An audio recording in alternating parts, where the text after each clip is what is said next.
Next है a male client has a tentative diagnosis, a male client has a tentative diagnosis of urethritis, urethra में infection हुआ है, उसका diagnosis करना है, टेंटेटिव डायग्नोसिस करना है।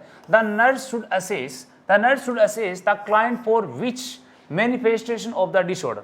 जब यूरिथ्राइटिस होता है तो उसका मैनिफेस्टेशन क्या आएगा, मैनिफेस्टेशन के अकॉर्डिंग फिर हम डायग्नोसिस करने वाले हैं। आ जाओ, haematuria and polyuria, haematuria and polyuria बिल्कुल नहीं होगा, क्योंकि यूरिथ्राइटिस है तो क्या ब्लड आने वाला है, नहीं आने वाला, ठीक है, कट कर दो। Dysuria and protein urea, dysuria होगा बट प्रोटीन यूरिया नहीं होगा। प्रोटीन यूरिया कब हो रहा था, जब ग्लोमेरुलोनेफ्राइटिस की कंडीशन आ रही थी, नेफ्रोटिक सिंड्रोम की कंडीशन आ रही तब होता है, यहां पे नहीं होने वाला। दूसरा ऑप्शन को भी कट कर देते हैं। तीसरे पे आ जाओ, हेमेचूरिया एंड अर्जेंसी, चलो अर्जेंसी होती है लेकिन हेमेचूरिया नहीं होती है, कट कर दो, हेमेचूरिया नहीं होती है। बहुत इजी क्वेश्चन है, एनक्लेक्स बेसिस क्वेश्चन है बट इजी बहुत है। आ जाओ, नेक्स्ट वन है dysuria and phenyl, dysuria and penile discharge, dysuria and penile discharge. Persons के जब यूरिन आउटपुट होता है तो पेन होता है, पेन इसलिए होता है यूरिथ्राइटिस हो रहा है पर्सन्स, तो राइट आंसर होगा डिसयूरिया और पेनाइल डिस्चार्ज, डिसयूरिया और penile discharge the right answer. Clear student?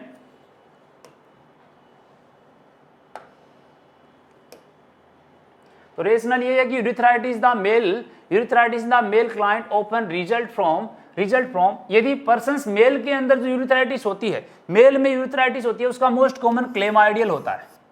कई बार क्वेश्चन ऐसे पूछ लें कि मेल यूरिथ्राइटिस का मोस्ट कॉमन कारण, तो बोलेंगे chlamydial infection and is characterized by dysuria, yes dysuria, and which is accompanied by clear mucopurulent. यदि डिसयूरिया के साथ म्यूकोप्यूरुलेंट आता तो राइट आंसर होने वाला था। ये अलग कंडीशन मिल रही थी आपको, तो याद रखना कि म्यूकोप्यूरुलेंट और डिसयूरिया होता है जब यूरिथ्राइटिस होती है, क्लेमाइडिया के कारण होती है। आगे चलो, discharge because this disorder often coexist with gonorrhoea. ये गोनोरिया को देखो, ये तो दोनों भाई बहन है, जब क्लेमाइडिया होगा तो गोनोरिया अपने आप होने वाला है, ये दोनों आपस में साथ में मिलकर चलते हैं।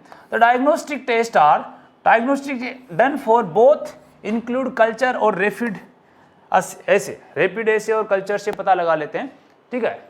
तो मोस्टली डिसयूरिया और म्यूकोप्यूरुलेंट देखने को मिलता है स्टूडेंट। क्लियर?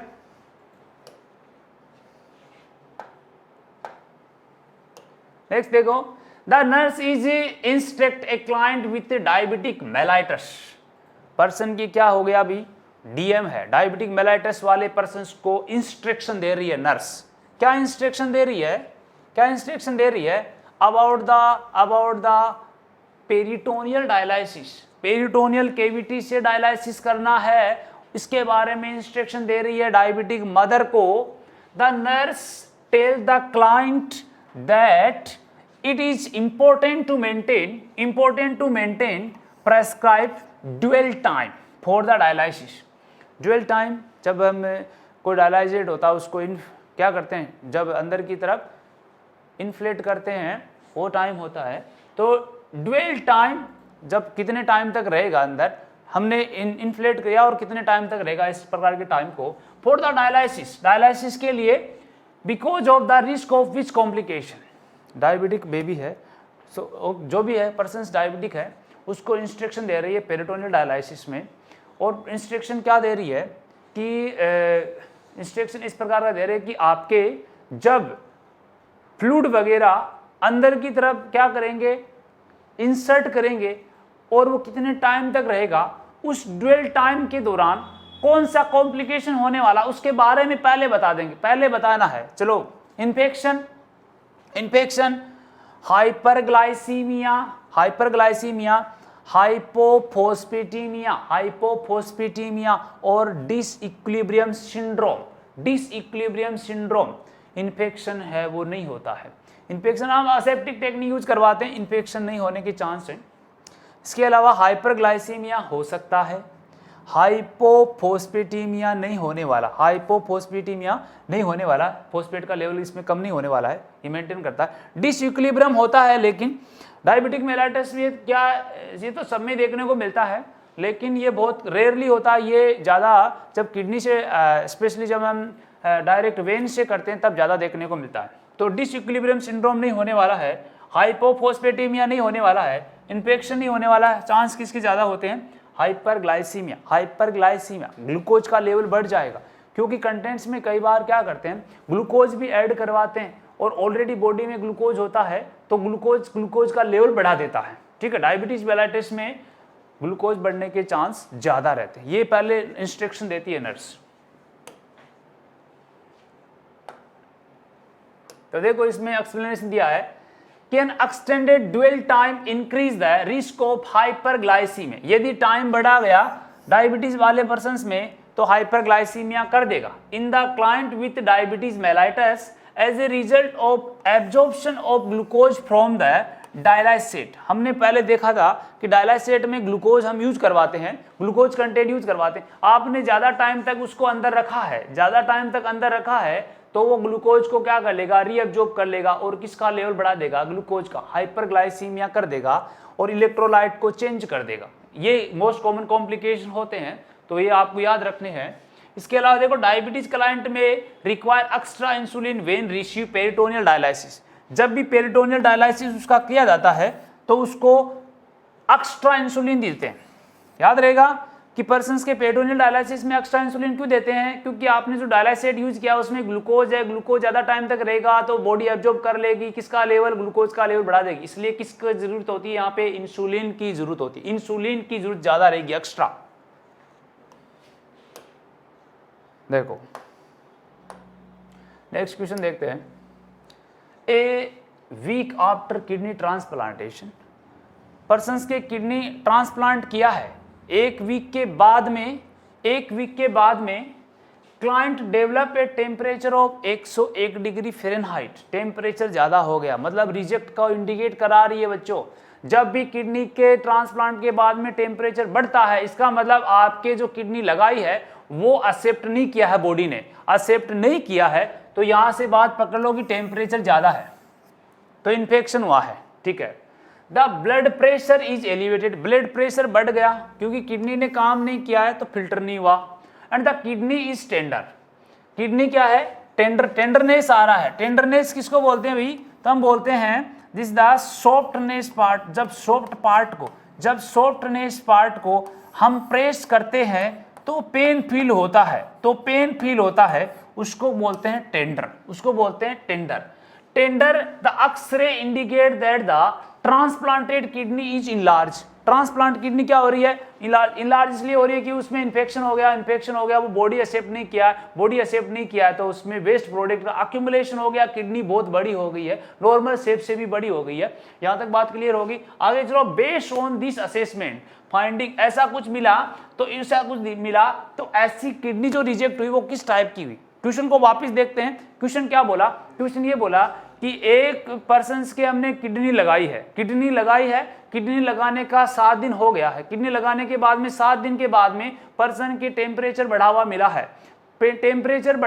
है, बॉडी के अंदर ब्लड प्रेशर बढ़ा हुआ मिला है, बॉडी प्रेशर के अलावा और क्या मिला है, पर्सन की किडनी बड़ी हो गई है। ये सब देखने के बाद में हम आइडेंटिफाई करेंगे, जब एक्सरे के अंदर किडनी बड़ी हुई देखेंगे तो यहाँ पे क्या पता लगाएंगे, एक सप्ताह में किडनी रिजेक्ट होती है वो एक्यूट होती है, एक सप्ताह में किडनी रिजेक्ट एक्यूट होती है।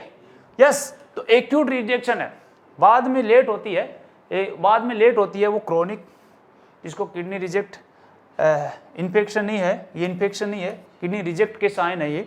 ठीक है, क्रोनिक रिजेक्शन होती है वो लेटर होती है, 1 वीक के बाद में नहीं होता है। और किडनी ऑब्स्ट्रक्शन है वो नहीं है, नई किडनी लगाई है तो ऑब्स्ट्रक्शन नहीं होने वाली है। तो राइट आंसर क्या होने का स्टूडेंट, एक्यूट रिजेक्शन। एक्सप्लेनेशन है वो और अच्छी तरह से हम एक्सप्लेन कर रहे हैं, देखो जिससे आपको ज्यादा क्वेश्चन मिलने वाले यहाँ से।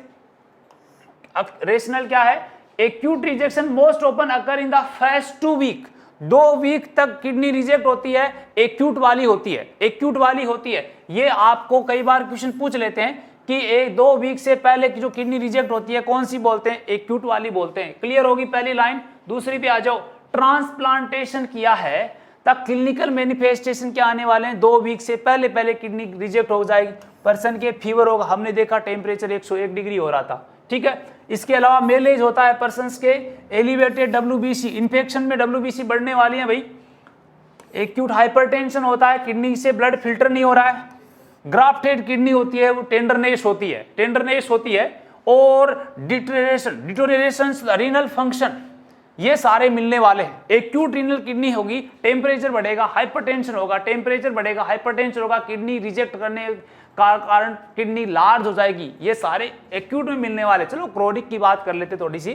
Chronic rejection occur gradually over a period of month, यानी ये 2 वीक से बाद में होने वाली है, मंथ के अंदर होती है, ये मंथ में होती है, टू ईयर, मंथ से ईयर में भी चली जाती है। कई बार क्या होता है कि पर्सन की किडनी लगा दी थी, किडनी 3 साल के बाद में भी रिजेक्ट हो सकती है, किडनी 5 साल के बाद में भी रिजेक्ट होती है। वो कौन सी किडनी होती है? क्रोनिक किडनी रिजेक्शन होती है, क्रोनिक वाली कंडीशन, ठीक है। The symptoms present in the patients do not related to this kind of conditions, ठीक है, ये रिलेटेड नहीं है। तो हमने यहाँ पे क्या राइट आंसर दिया है? यस, तो हम बोलेंगे एक्यूट किडनी रिजेक्शन।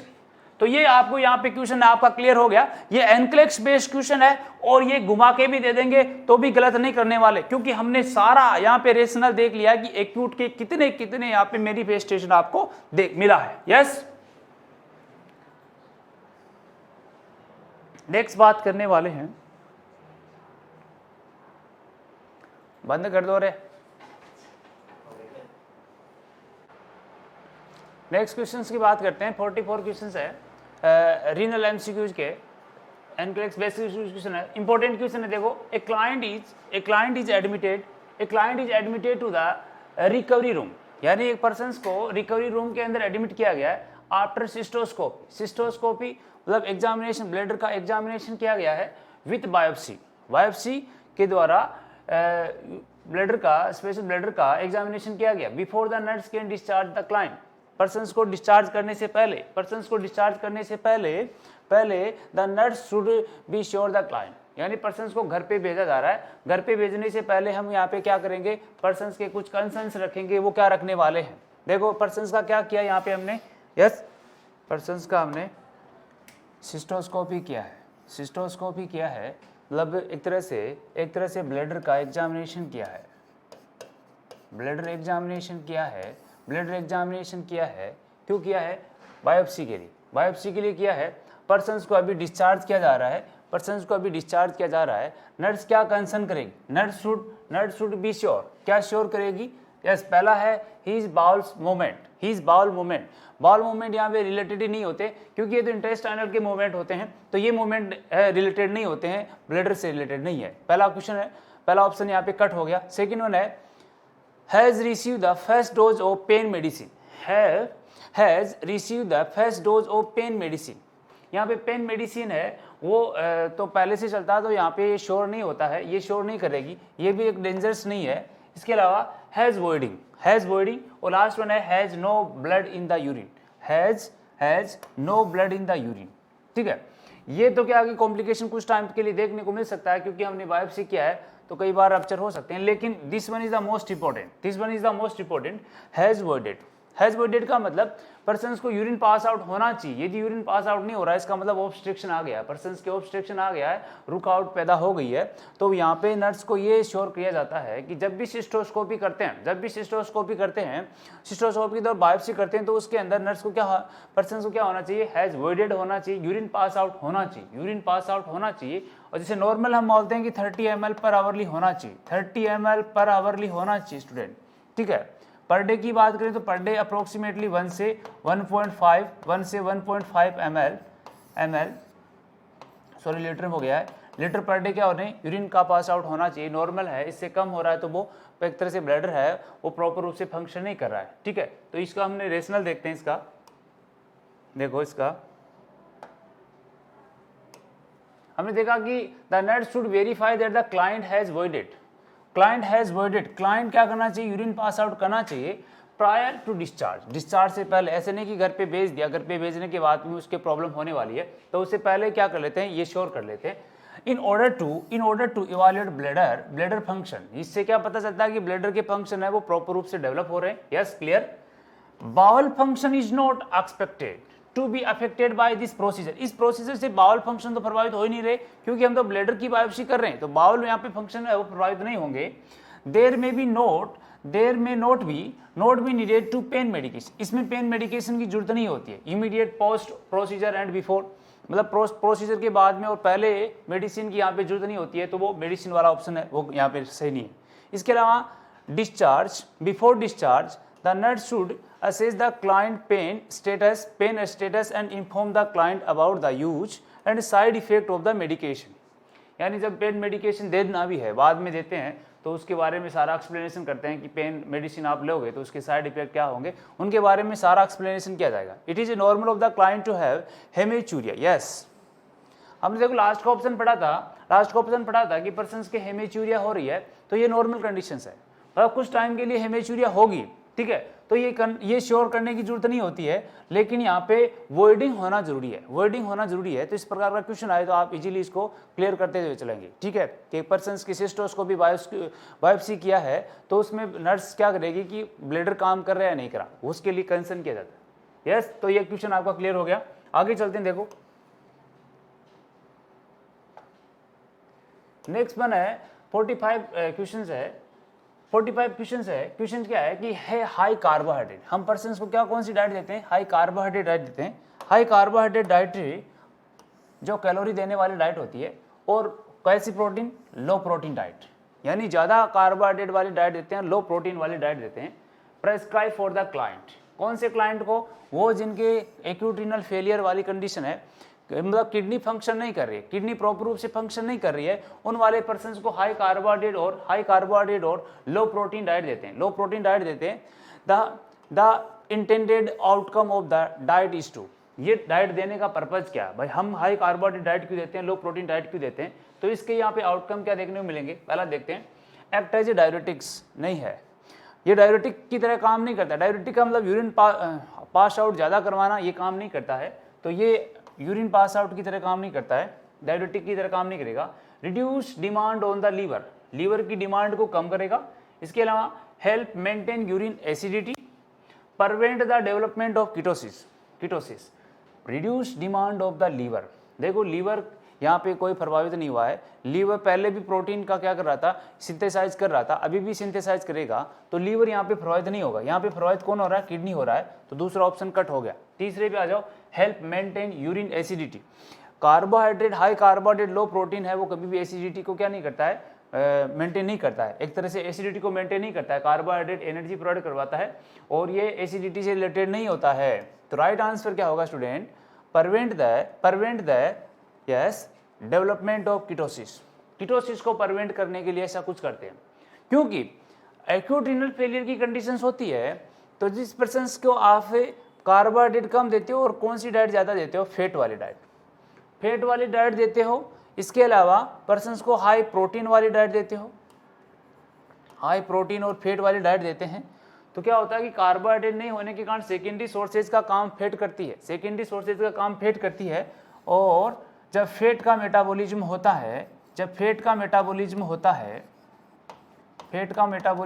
है तो कीटोन बॉडी बनती है, और ये कीटोन बॉडी होती है, ये एक तरह से एसिडिक नेचर की होती है, पर्सन्स के अंदर टॉक्सिसिटी अराइज करती है, ठीक है।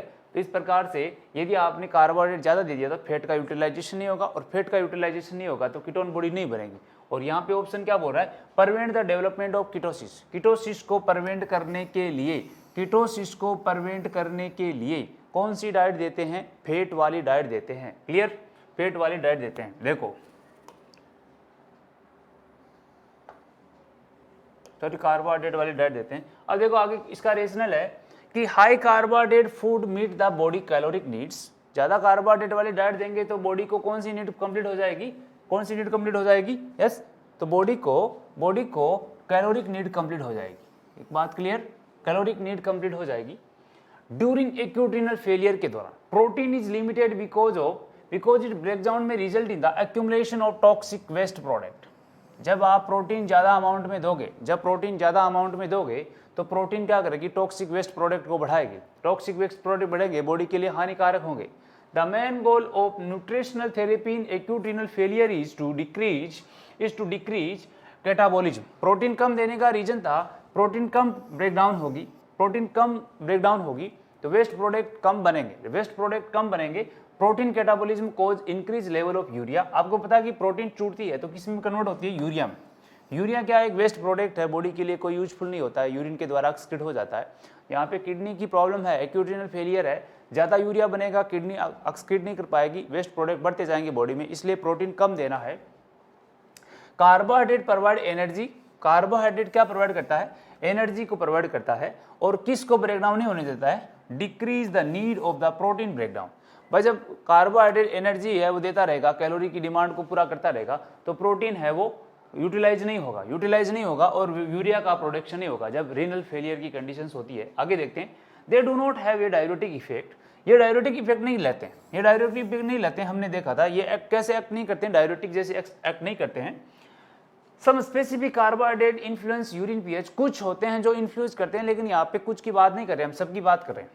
But this is not the reason for encouraging the high carbohydrate low protein diet. ठीक है, इनसे कोई रिलेटेड नहीं है। There is no need to reduce demand of the liver. Yes, liver की डिमांड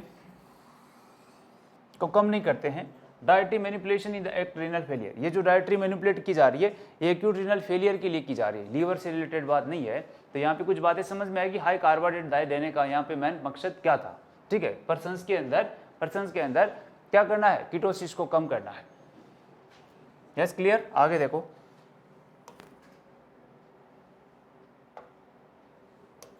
इसके अंदर 46 क्वेश्चन है, 46 नंबर का क्वेश्चन है। In addition to nausea and severe flank pain, person की क्या अराइज हो रही है, नोजिया हो रहा है और क्या हो रहा है, सीवियर फ्लंग पेन हो रहा है, नोजिया हो रहा है। A female client with renal calculi, मतलब एक तरह से स्टोन का फॉर्मेशन हो गया, किडनी में स्टोन का फॉर्मेशन हो गया। Has pain in the groin and bladder, groin और ब्लेडर में पेन हो रहा।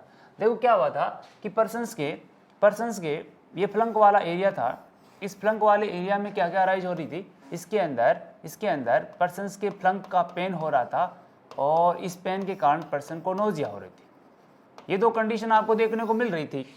अब क्या हुआ कि जो स्पेशल जो क्लाइंट था वो फीमेल क्लाइंट था। फीमेल क्लाइंट के इस एरिया में, फ्लंक एरिया में आपको पता है किडनी प्रेजेंट होती है, वहाँ पे पेन हो रहा है। अब इस किडनी के अंदर स्टोन बन रहा है, स्टोन के कारण जो पेन होता है वो फीमेल के स्पेशल कौन इससे एरिया में रेफर हो जाता है, ग्रोइन और ब्लेडर में। ग्रोइन और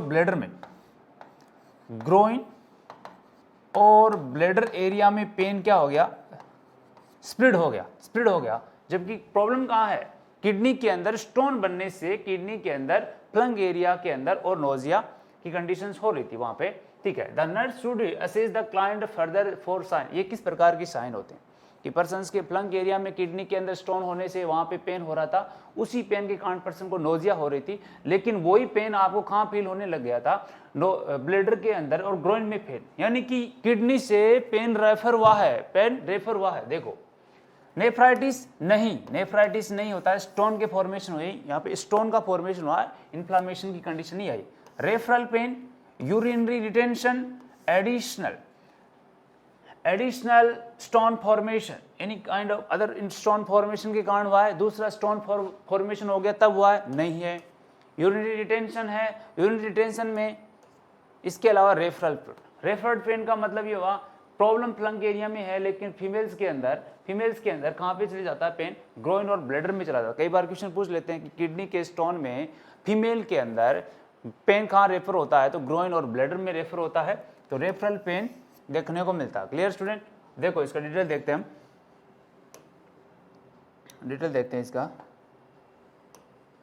क्या है कि the pain associated with renal colic pain था ड्यू टू कैलकुलाई का मतलब स्टोन बन रहा था कहाँ पे, it is commonly refer to the groin, मतलब ये कैलकुलाई के कारण पेन अराइज कहाँ रहा था, ग्रोइन के अंदर, ब्लेडर के अंदर। ग्रोइन और bladder in female client as to the testicles in mail.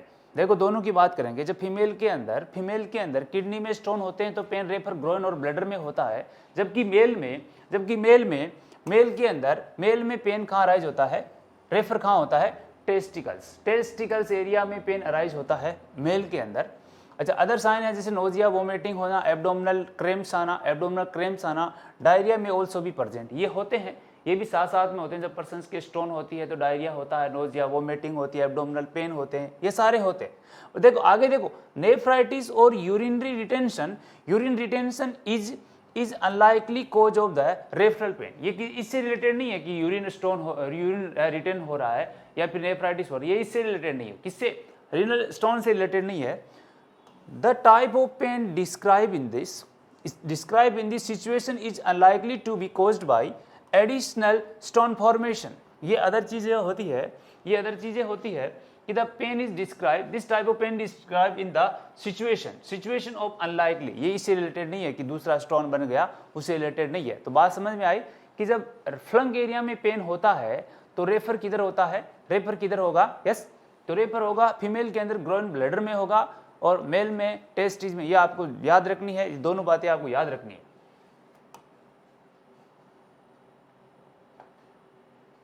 Next देखते हैं 47 after completion of this one is the peritoneal dialysis. Person का डायलाइसिस किया जा रहा है, पर्सन का डायलाइसिस कर रहे हैं, किडनी काम नहीं कर रही है, ये आपकी पर्सन की किडनी है, ठीक है, ये है लंबर रीजन के अंदर, जिसके अंदर peritoneal cavity arrive, peritoneal cavity के पीछे है। अब हमने क्या किया है, कौन सा डायलाइसिस करते हैं यहाँ पे, पेरिटोनियल डायलाइसिस, मतलब पेरिटोनियल कैविटी के अंदर कैथेटर इंसर्ट करवाते हैं पेरिटोनियल कैविटी के अंदर, और वहाँ पे फिर हम क्या करते हैं, एक तरह से इस प्रकार का एनवायरनमेंट क्रिएट करते हैं कि वेस्ट प्रोडक्ट पेरिटोनियल कैविटी से बाहर निकल जाते हैं, ठीक है। तो वो डायलाइजेट होता है, सॉल्यूशंस का नाम वो हम पढ़ेंगे आगे जब किडनी के अंदर डायलिसिस करेंगे। The nurse should assess the client for which of the following. Peritoneal dialysis के बाद में पर्सन कौन सी कंप्लेंट करता है, कि after completion of peritoneal dialysis the nurse should assess the client for which of the following. Peritoneal dialysis करने के बाद में हेमेचूरिया नहीं होती है भाई, हेमेचूरिया नहीं होती है, क्योंकि यहाँ पे हमने कौन सी ब्लैडर को या फिर एक तरह से किडनी को पेनिट्रेट किया, हमने तो डायरेक्ट किया है, पेरिटोनियल कैविटी के अंदर फ्लूइड को इंसर्ट किया है। Weight loss, hypertension, increase urine output नहीं बढ़ेगा, इसको कट कर दो, यूरिन आउटपुट नहीं बढ़ेगा, क्योंकि फ्लूइड हमने बढ़ाया नहीं है। यहाँ पे हमने एक डायलिसिस किया है कि जितना फ्लूइड हमने दिया उतना वापस निकाल भी लिया है, तो ये इंक्रीज यूरिन आउटपुट नहीं होगा, इंक्रीज यूरिन हाइपरटेंशन नहीं होता है, क्योंकि फ्लूइड हमने रखा नहीं है, वापस बाहर निकाल लिया। लेकिन कई बार क्या होता है कि फ्लूइड है वो ज़्यादा रिमूव हो जाता है, या पर्सन का क्या होने लग जाता है, वेट लॉस हो जाता है, ठीक है। तो आफ्टर कंप्लीट ये आती है पेरिटोनियल डायलिसिस के कि पर्सन का फ्लूइड ज़्यादा बाहर निकलने के कारण वेट क्या हो जाता है, कम हो जाता है, ये डिक्रीज देखने को मिलता है। तो देखो इसके अंदर एक्सप्लेनेशन देखते हैं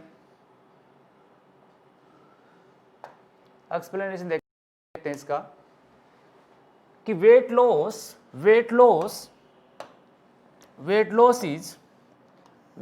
is expected because of the removal of fluid. भाई हमने पेरिटोनियल कैविटी से फ्लूइड को रिमूव किया है, अब फ्लूइड ज़्यादा रिमूव हो जाएगा तो वेट क्या हो जाएगा, नॉर्मल से कम हो जाएगा। ये आफ्टर पेरिटोनियल डायलिसिस के बाद में कंप्लेंट होती है। The client weight before after dialysis is one measure of the effectiveness of treatment.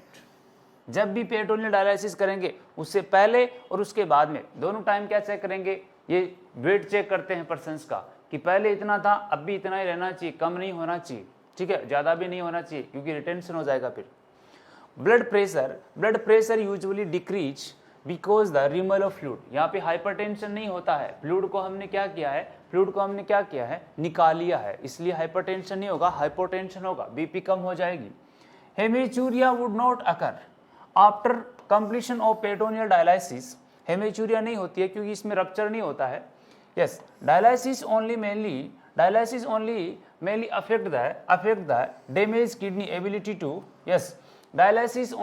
affect the damaged kidney ability to manufacturing urines। तो इसमें हेमेचूरिया वाली कंडीशंस नहीं होने वाली है, तो मोस्ट कॉमन यहाँ पे कारण होगा वेट लॉस होगा, और हाइपरटेंशन नहीं होता, हाइपोटेंशन होता है।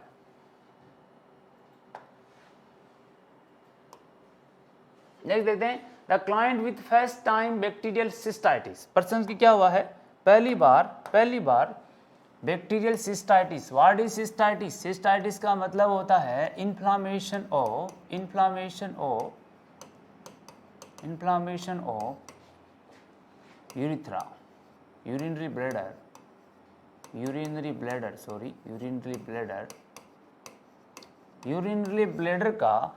ब्लैडर का इन्फ्लामेशन होता है, बैक्टीरियल है, स्पेशल बैक्टीरियल है। Being treated with a antibiotic, person को क्या दिया है, एंटीबायोटिक दिया कि वो ट्रीट हो जाए infection, be taken for 7 days, 7 दिन के लिए उसको दिया गया है। The nurse should instruct the client. अब एक पर्सन की सिस्टाइटिस हुआ, क्वेश्चन को समझने की कोशिश करना, पर्सन की सिस्टाइटिस हुआ है, पर्सन को डॉक्टर ने एंटीबायोटिक प्रेस्क्राइब किया है, 7 दिन के लिए लेना है उसको। अब यहाँ पे जो नर्स है वो क्या इंस्ट्रक्ट करेगी, limit fluid to 1000 ml per day, नहीं ये कम है, बहुत कम है, पर डे आप फ्लूइड लेते हो 2000 से 3000 लेते हो, तो ये ऑप्शन गलत हो जाएगा। हम जो फ्लूइड लेते हैं अप्रोक्सीमेटली 2000 से 3000 ml पर डे के हिसाब से लेते हैं, पहला ऑप्शन गलत हो गया। लिमिट फ्लूइड नहीं रखेंगे क्योंकि हमने एंटीबायोटिक दिया वो यूरिन के द्वारा एक्सक्रीट करवा रहे हैं, ठीक है। ज़्यादा हम पानी पिएंगे, फ्लूइड पिएंगे तो इन्फेक्शन के चांस धीरे धीरे कम हो जाएंगे, क्योंकि रिटेंशन के कारण ही ज़्यादा इन्फेक्शन देखने को मिलते हैं। Notify the health care provider when the urine is clear, जब यूरिन क्लियर आने लग जाए तो डॉक्टर को बोलना है, भाई क्यों बोलना है, क्लियर ही चाहिए हमको, यूरिन क्लियर ही चाहिए, तो the care provider way the urine is clear, no. जब कलर चेंज हो जाता है, क्लाउडी कलर आता है, तब डॉक्टर को बोला जाता है यहाँ पे क्लियर में आपको डॉक्टर को इन्फॉर्म करने की जरूरत नहीं है। नेक्स्ट वन है taken the entire prescription as order, और लास्ट वन है use condom if having sex, ठीक है।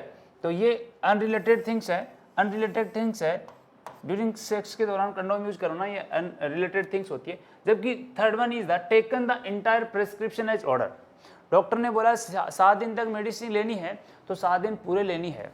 ये नर्स बोलती है पेशेंट को कि यदि 7 दिन से कम लोगे तो इन्फेक्शन के चांस कम नहीं होंगे, ज़्यादा ही होने वाले हैं, फिर ठीक नहीं होगा इन्फेक्शन, ये नर्स बोली जाती है, पेशेंट को बोलती है। देखो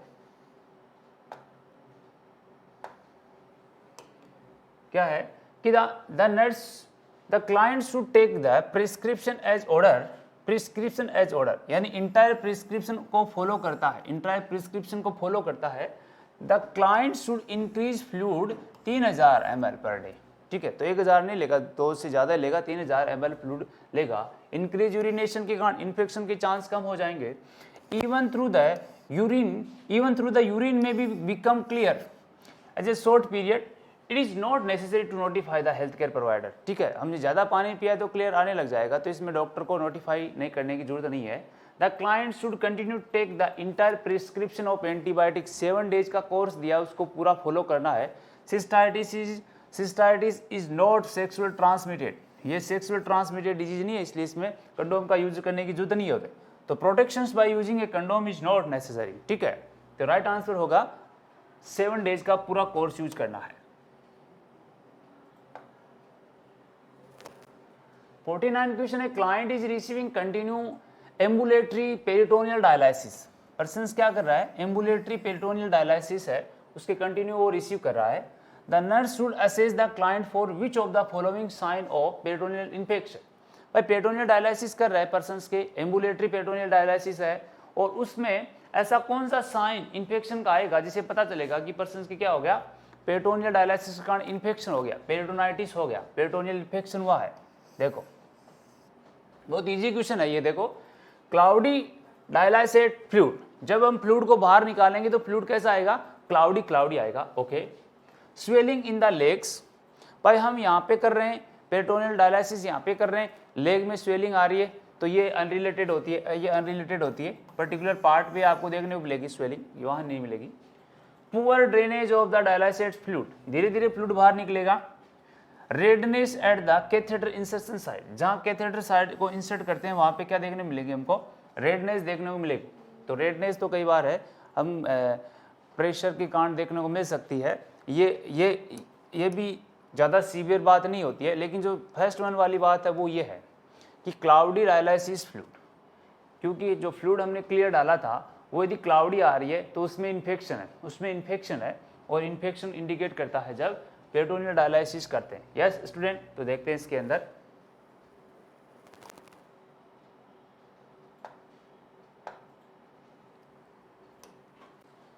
cloudy drainage indicate bacterial activity in peritoneum.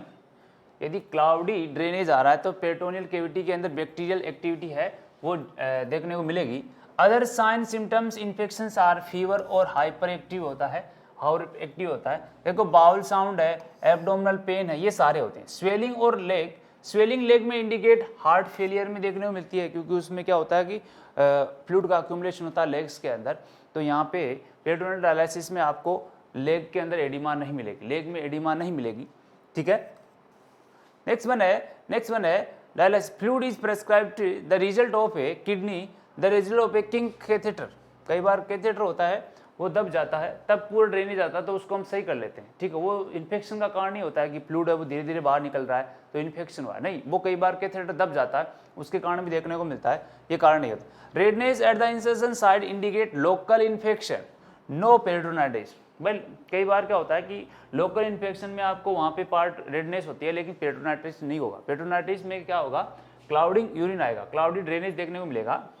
However A local infection that is left untreated can progress to the peritoneum. Yes, तो राइट आंसर होगा क्लाउडी ड्रेनेज।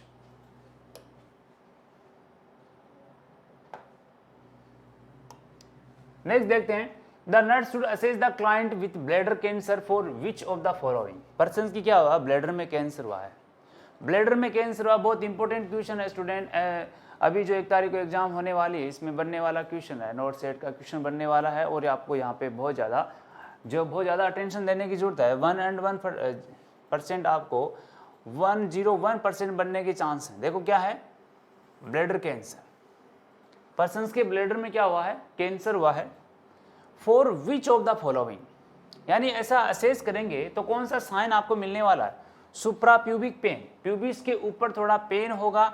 कभी भी देखना कैंसर में पेन नहीं होता है, इसको कट कर दो। डिसयूरिया, पेनफुल मिक्चुरेशन होगा, पेनफुल यूरिनेशन आएगा। इसके अलावा पेनलेस हेमेचूरिया होगी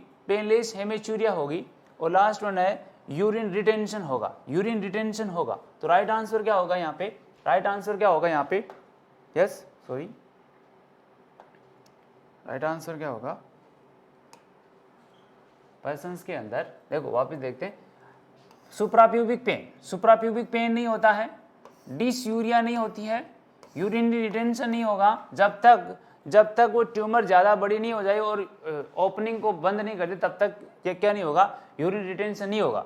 लेकिन पेन के बगैर क्या होता रहेगा, हेमेचूरिया रहेगा, यानी पर्सन्स के यूरिन में ब्लड आएगा। देखो कुछ वार्निंग साइन होते हैं जब भी कैंसर की बात करते हैं, तो जहाँ पे हेमेचूरिया आने लग जाए, हेमेचूरिया या फिर कई भी पर्टिकुलर पार्ट बिना पेन के ब्लीडिंग लॉस होती है, देखने को मिलती है, वो इंडिकेट करती है कि कैंसर होने के चांस है। तो painless haematuria assess the client with bladder cancer वाले के ये किया जाता है। सुप्राप्यूबिक पेन नहीं होता कभी कैंसर के अंदर, यूरिन का रिटेंशन बहुत लास्ट की स्टेज में देखने को मिलता है। डिसयूरिया, ये पेनफुल मिक्चुरेशन भी नहीं देखने को मिलेगा किसके अंदर, यस ब्लैडर कैंसर वाले पर्सन्स। तो इसमें देख लो, इसका रेशनल देख लेते हैं। रेशनल है painful micturition, painful haematuria, painless haematuria is the most common clinical finding in bladder cancer, मतलब बिना पेन के ब्लीडिंग होती है। Okay, other symptoms include urinary frequency और डिसयूरिया, ये बाद में देखने को मिलेंगी। Urinary urgency but are not a common as haematuria, ये कॉमन जैसे हेमेचूरिया वैसे ये कॉमन नहीं है। सुप्राप्यूबिक सुप्राप्यूबिक पेन और urine retention do not occur in bladder cancer, इसमें ये नहीं होता है, रिटेंशन नहीं होता है, इसके अलावा सुप्राप्यूबिक पेन नहीं होता है। तो मोस्ट कॉमन यहाँ पे क्या होने वाला स्टूडेंट, यस पेनलेस हेमेचूरिया होगा, बिना पेन के ब्लीडिंग होने के इंडिकेट करती है कि ब्लैडर का कैंसर हुआ है। ठीक है। आपने यहाँ पे हम पढ़े हैं 50 क्वेश्चन पढ़े हैं रीनल से रिलेटेड, रीनल की एनाटॉमी से रिलेटेड, रीनल के डिसऑर्डर से रिलेटेड, जिससे आपको बहुत ज़्यादा बेनिफिट होने वाला है, एग्जाम के अंदर ये क्वेश्चन आपको मिलने वाले हैं। ठीक है, तो ये एक बार आप इनको जरूर देखना है, ठीक है, जिससे आपको बहुत ज़्यादा बेनिफिट होगा स्टूडेंट। ओके, बहुत बहुत धन्यवाद।